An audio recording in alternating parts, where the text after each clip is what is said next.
Buenas tardes, amigos del canal. Vamos a comenzar con una serie de videos relacionados con otro de los estados límites a estudiar para las estructuras de hormigón armado y pretensado. Hablamos de los estados límites últimos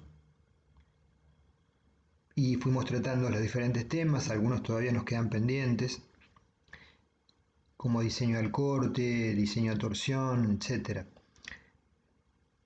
También hablamos de los estados límites de servicio, como fisuración, deformaciones, vibraciones, temas que ya tratamos, y quedaba el estado límite que se incorporó en los tiempos, en las últimas décadas, considerado otro estado límite más, el de durabilidad.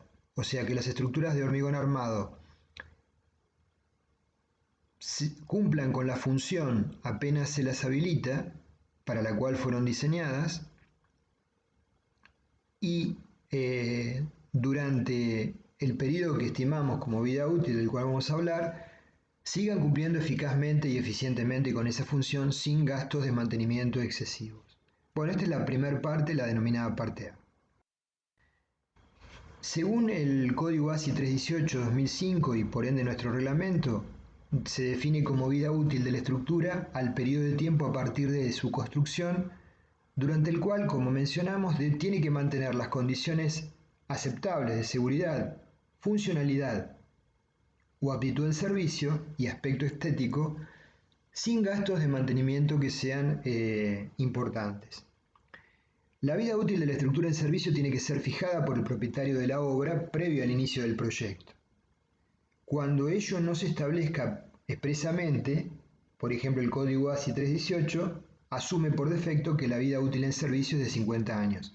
Naturalmente, si el comitente nos convoca y nos dice yo quiero que la vida útil de mi estructura, para el cual le pido la diseñe, sea de 100 años, hay ciertos aspectos del código ASI 318 que no van a ser compatibles con ello. Entonces habría que buscar referencias sobre cómo extender la vida útil para que efectivamente llegue a ese periodo. El CIRSOC 201-2005 establece que los documentos de proyecto tienen que incluir un llamado manual de mantenimiento de la estructura que establezca la secuencia, modalidad de las inspecciones de control rutinarias, de tal forma de ir haciendo un control preventivo y una intervención a tiempo ante situaciones que estén manifestando problemas. Con respecto al control de calidad de un proyecto, se entiende por control de calidad un conjunto de acciones y decisiones que se toman, ya sea para cumplir con las especificaciones técnicas o bien para comprobar que las mismas hayan sido cumplidas. Hay que estudiar entonces cada fase del proceso constructivo y dentro de cada fase debe existir un control de producción a cargo de quien realiza la actividad. Al transmitir el producto entre fases, tiene que haber un control de recepción a cargo de quien recibe ese producto. El objetivo de todo esto es cumplir con las especificaciones técnicas requeridas para el proyecto. Por ejemplo, somos una fábrica de acero, de barras de acero, de armaduras, entonces tendremos nuestro propio control de calidad en fábrica y haremos exhaustivamente, con una cierta normativa, y cuando entreguemos el producto al proveedor, el proveedor eventualmente podrá hacer sus propios controles al recibirlo para verificar que las especificaciones de calidad de ese producto que están comprando sean las adecuadas. Hay estadísticas en Europa que indican que el 51% aproximadamente de las estructuras tienen problemas derivados de la ejecución en sí misma, o sea, de deficiencias en la ejecución. Y cerca de un 40%, en este análisis es un 37%, derivados de proyecto. Con respecto al uso y mantenimiento, ya sea el uso puede ser inadecuado, por ejemplo una losa que estaba pensada para oficinas y la convertimos en un archivo, o el mantenimiento no adecuado es un 7,5% y materiales menor a un 5%, 4,5% tentativamente, o sea, materiales inadecuados. Metiéndonos dentro de la parte de proyecto, es realmente asombroso la incidencia que tiene un aspecto, que son la falta de detalles constructivos, 78%. Es casi el 80% de los errores relacionados con el proyecto se deben a, o más que nada, inexistencia de detalles que uno presume que está claro que deben ser de una determinada forma y no es tan claro que sean así. Materiales inadecuados un 5%, errores de cálculo fíjense que es relativamente menor, 3%, y de concepción general 14%. Por supuesto, un error de cálculo de concepción general son errores con consecuencias seguramente muy graves para la estructura. La estadística sobre la edad a la que se presenta la falla, esto está extraído de un libro del profesor Calavera Ruiz, gran maestro español. Distribución de fallos según la edad de la construcción. Durante la etapa constructiva aparentemente durante la etapa constructiva hay un porcentaje cercano al 31% de estructuras que presentan deficiencias. Entre los 2 y los 5 años un 10%, menor a los 2 años un 20%, y entre 5 y 10 años un 8%, y finalmente mayor a 10 años de habilitada la estructura, no mayor a un 31%. O sea que de este gráfico se desprendería que el 60% o más de los posibles fallos en las construcciones se presenta durante los primeros 5 años. Y esto tiene una incidencia luego sobre la extensión de los plazos de los seguros que se llevan adelante sobre las construcciones civiles, ¿sí? La póliza qué periodo cubre. Según el destino y tipo de construcción, la vida útil especificada puede ser mayor o menor a la prevista en el reglamento. En tal caso se deberá especificar, como dijimos, las condiciones a cumplir para el proyecto. En líneas generales, si en ordenadas planteamos la calidad y en abscisas el tiempo, si ha sido construida adecuadamente, para el tiempo t igual a 0 tiene una calidad inicial que se supone la de proyecto. Y hay una curva de deterioro con el tiempo que tendrá una ecuación definida en función de una serie de variables que tienen que ver con el cómo se haya ejecutado la estructura, las condiciones del medio ambiente, las condiciones de utilización, etc. Y hay un daño tolerable cuando esa curva de daño progresivo corta a la horizontal de daño tolerable, final, calidad final, entonces estamos al fin de la vida útil para un tiempo TU. Lo que pretende el reglamento, el código ASI 318, es que esa vida útil no sea menor de 50 años.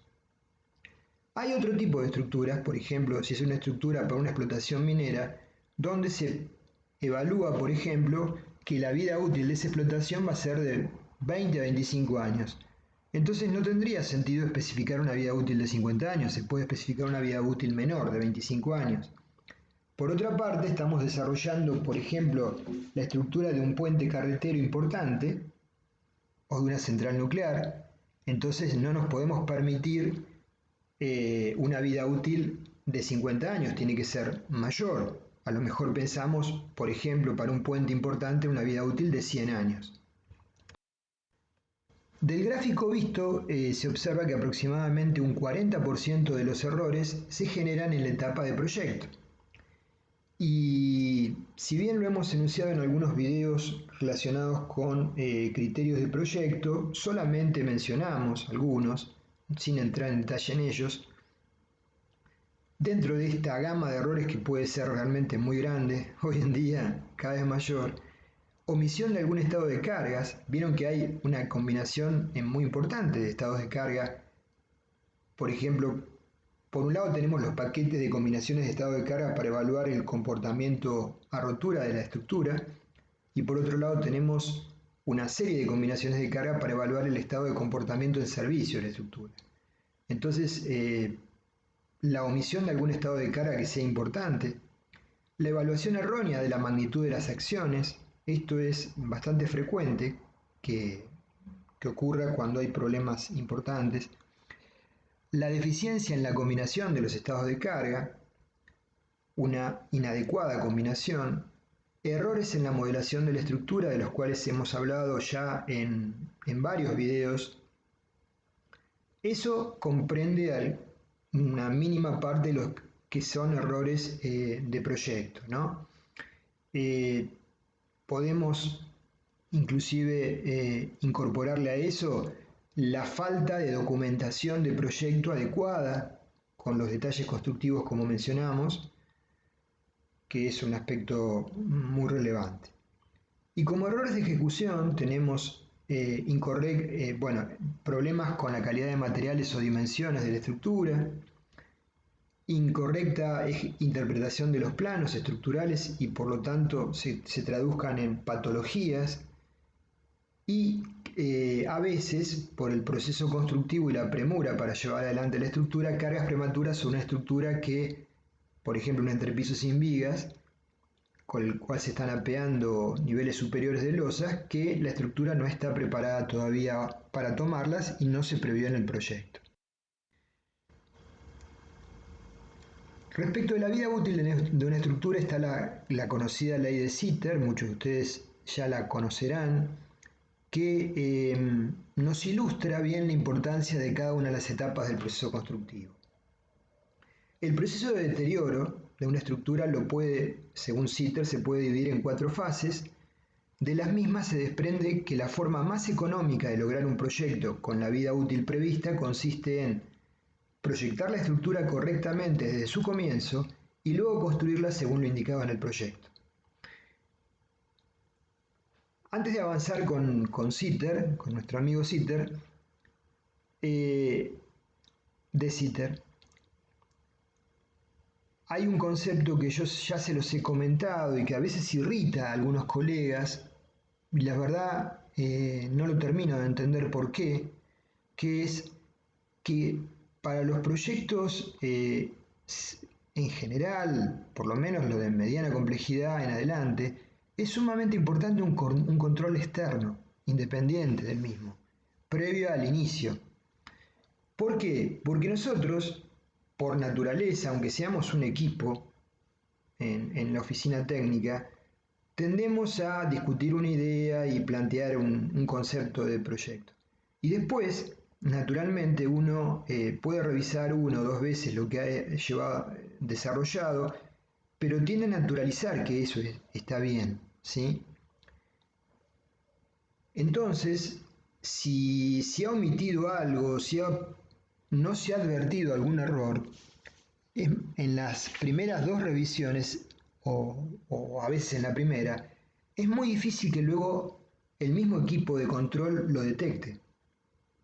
Por eso, otros colegas que no están embebidos tanto en el proyecto, no porque tengan mayor capacidad que nosotros, sino porque no están contaminados con el proyecto, pueden desde un punto de vista objetivo y con criterio naturalmente, hacer una revisión, no si se cumplió con el artículo 231 del Código ASI 318, una revisión criteriosa del proyecto.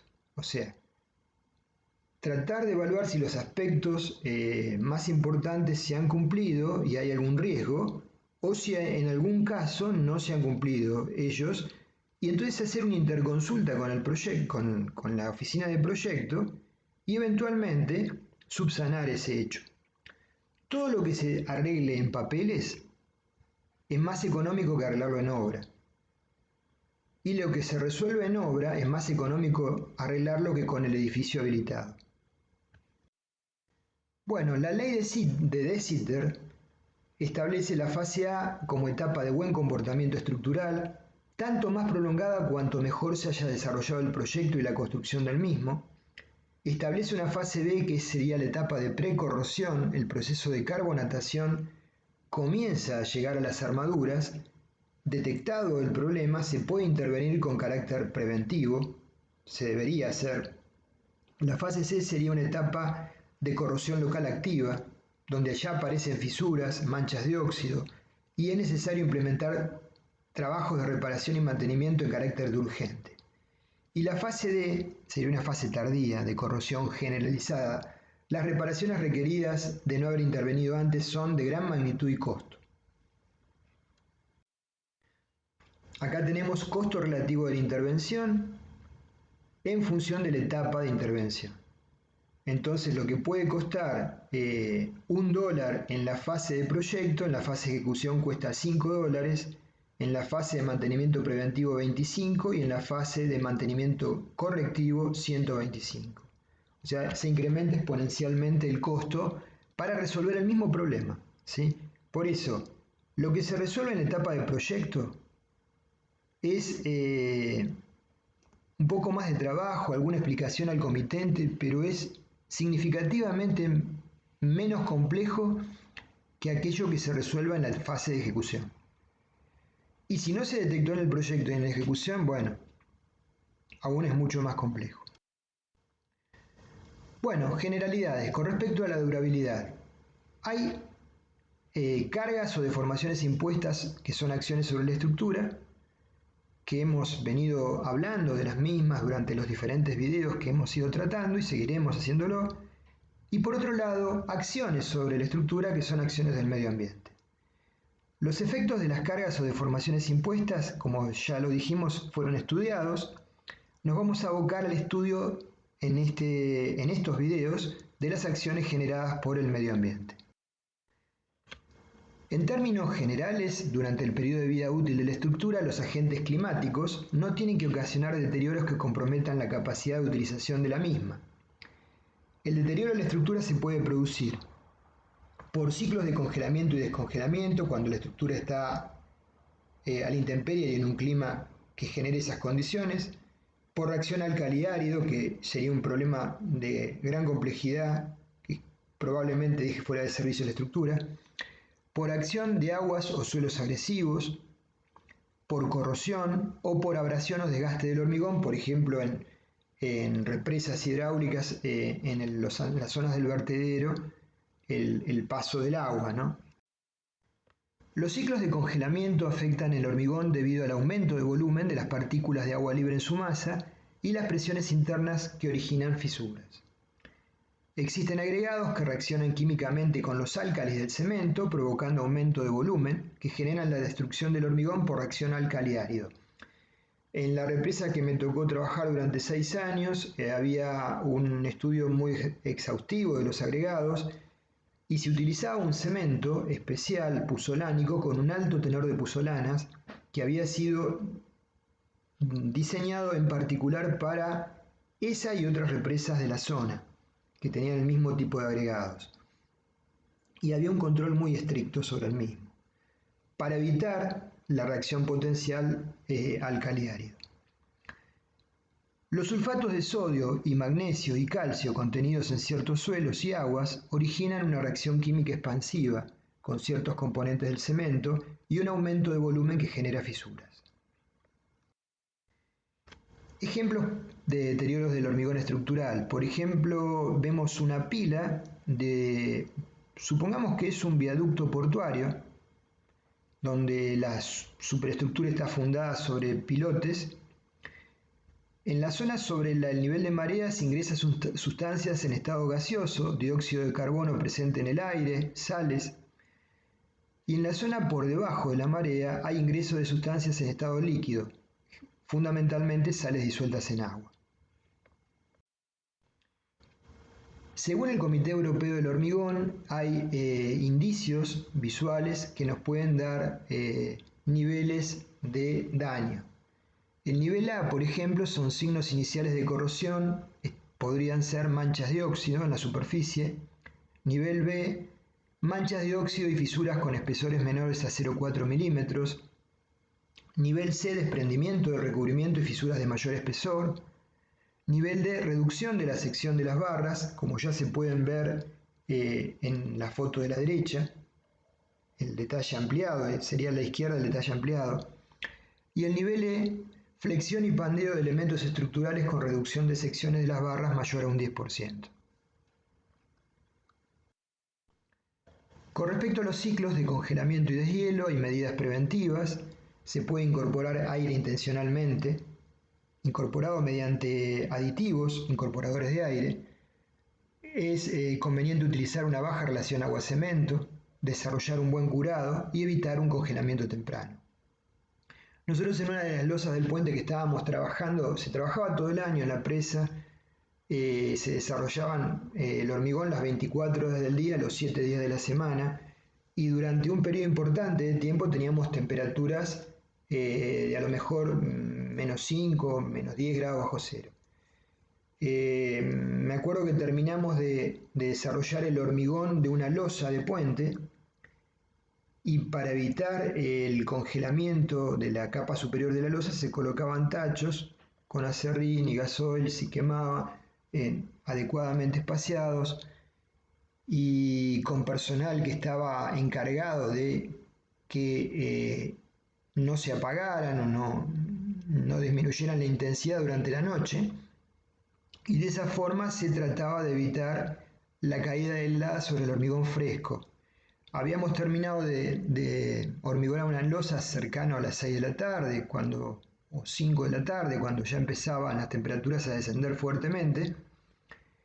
Y la mañana siguiente, cuando fuimos a ver el estado en que estaba, bueno, el hormigón se desprendía simplemente con la mano de la superficie. Se había producido el congelamiento en estado temprano. En ese caso, hubo que evaluar qué profundidad tenía el ingreso de esa acción y el deterioro, y por suerte era superficial, no más allá de 2 centímetros, 2 centímetros y medio, por encima de la armadura. Entonces, evaluada esa situación, hubo que retirar toda esa capa de hormigón de la losa, hacer un puente de adherencia y desarrollar un hormigón naturalmente con baja contracción para completar la capa superior de la losa. Luego, naturalmente, nos dimos cuenta que todo lo que depende del control humano es más difícil de evitar este tipo de situaciones. Entonces, muchas veces utilizábamos una capa de arena que colocábamos sobre la losa varias horas después, y sobre eso se colocaban otro tipo de elementos para evitar que, si fallaba la primera barrera, la helada no cayera sobre la superficie de hormigón, sino que cayera sobre un elemento que atenuara el fenómeno. Y no tuvimos más este tipo de problemas. El aire intencionalmente incorporado proporciona centros de alivio de tensiones, las burbujas deben estar distribuidas uniformemente en la masa, y se emplean para ello, como dijimos, aditivos incorporadores de aire. Bueno, de esta forma, para no extendernos más allá del tiempo previsto, vamos a terminar acá con la parte A. Vamos a continuar con futuros videos, la parte B en poquitos días, donde seguiremos tratando los temas que tienen que ver con lo que hemos venido enunciando y que inciden en la durabilidad de las estructuras de hormigón armado, que, como dijimos, cada vez cobran más relevancia. Gracias por su atención, y si ya lo he dicho, pero si acaso alguno de los que está viendo el video no se ha suscrito al canal y eventualmente le interesa, quizás para ustedes no lo tomen en cuenta, pero es importante, se los agradeceríamos. Cuídense mucho.